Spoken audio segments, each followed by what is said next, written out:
Sana si Apon. Nagdiretso ba siya?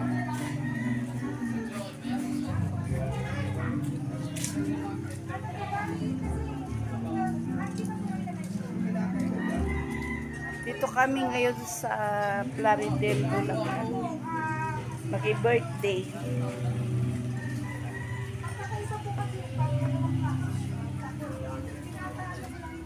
Mag-birthday kami dito sa bahay ni Hapon. After 10 years, bumalik kami rito. Naligaw kami kasi laki ng pinagbago ng lugar nila. Puro bahay na ang dating ano.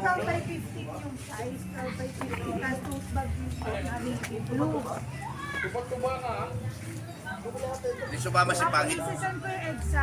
May bisita silang native. Dumating sila din Dana. Ma. Oh, dito na kami. Kasi Dito na kami. kasi nagkaroon ng emergency dun sa bahay, hindi pa po maayos yung papadala ko. So, pa-inform po ako kung anong oras. Hello. Ay, laki na. Anak ni Kim. Oh, Kim. Kamukhang kabuka eh. Yan yung nakulong doon sa pabinyag si... Yung nakulong sa CR. Laki na ang pinagbago ng lugar. Oy, kiss. Ang pinagbago lang yung pader. Hindi, tsaka marami ng bahay. Ito dati bakante ito pagbaba natin eh. Ano yung anak ko? Kim.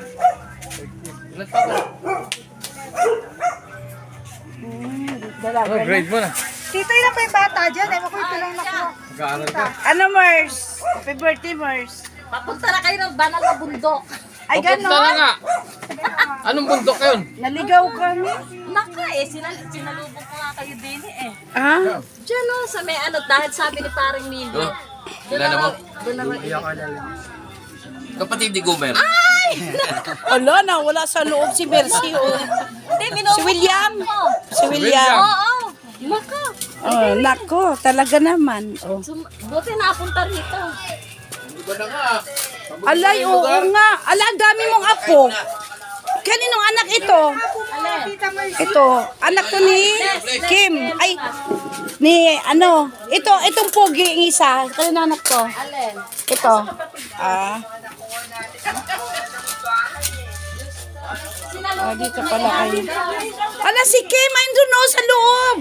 Andiyan, sa loob. Ay, bro ha, lumabas ka dito. Ganda-ganda mo eh. Ayan. Ganda-ganda mo eh, si Kim. Ayan no, si tito mo no, sa labas. Eh.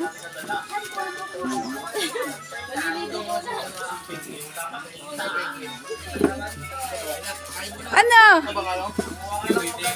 Mas maliit kasi. Ganda-ganda eh, oh. Ang gaganda na mga apo-apo. Oh. Ha? Sa banal na bundok? Hindi pa. Sige, mamaya. Magbablog tayo doon mamaya, ha? Ayain mo silang. Sige. Maraming pupunto.